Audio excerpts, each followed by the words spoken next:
This story is shared for educational and awareness purposes to highlight the emotional complexities in family dynamics and the importance of maintaining healthy boundaries. I never imagined one ordinary evening could upend my whole life. What began as a simple night dinner and a movie with my stepson slowly unfolded into something I never expected.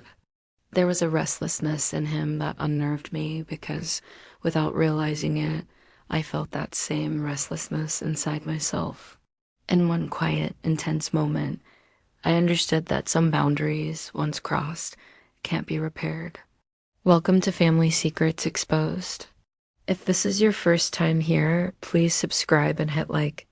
Your support means we can keep bringing real stories like this. Now let me tell you what happened. My name is Eleanor. That summer, the house felt like a waiting room.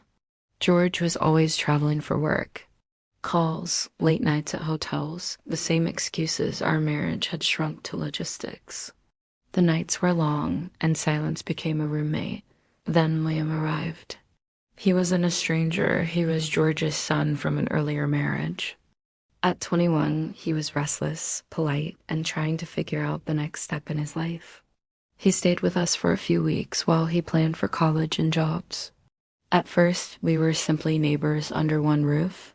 Late night snacks, shared laughs over old films, morning jogs. Nothing about it screamed danger, not until it did. One evening, George called to say he'd be working away. I was on the couch with a glass of wine when Liam patted down in sweats, hair still damp from the shower. He sat across from me, quieter than usual, and there was a new intensity in the way he looked at me. "You look lonely," he said softly. I brushed it off, said I was tired, but he kept looking.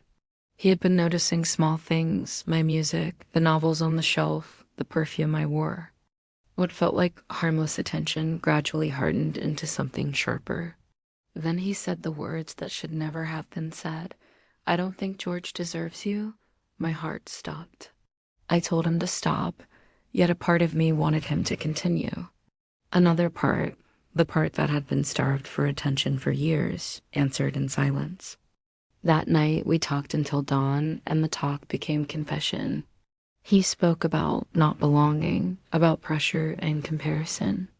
I spoke about loneliness, about missing the person I once thought I was with.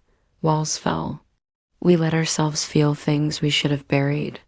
When he reached for my hand, I didn't pull it away. When he whispered my name, my resolve wavered.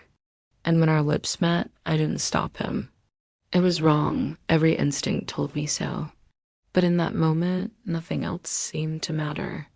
Morning brought the truth back with a weight that made me dizzy. Guilt filled the rooms where warmth had been the night before. I tried to make distance, to convince myself it had been a single lapse. But Liam kept coming closer, small touches in the kitchen. Notes slipped into my palm, an eagerness that matched my own. His desire scared me because it reflected my own longing. He asked, almost pleading, "Don't you feel alive with me?" And I had to admit I did. Not the steady, quiet love I married into, but something raw that made me feel seen again. It wasn't love in the way I thought of love more, a dangerous need, a momentary rescue from emptiness. Now when I look back, I see how each stolen glance and whispered confession was a thread pulling apart the life I assumed was steady. Secrets don't stay hidden forever. Every compromise, every rationalized choice lays the groundwork for consequences. Maybe one day the truth will spill out. Maybe I'll have to answer for this face, the pain, and the fallout. For now, the weight of that night lives inside me, a memory that changed everything and cannot be taken back. He still wanted more. So did I, and in those hours, for reasons I still struggle to name, nothing else mattered.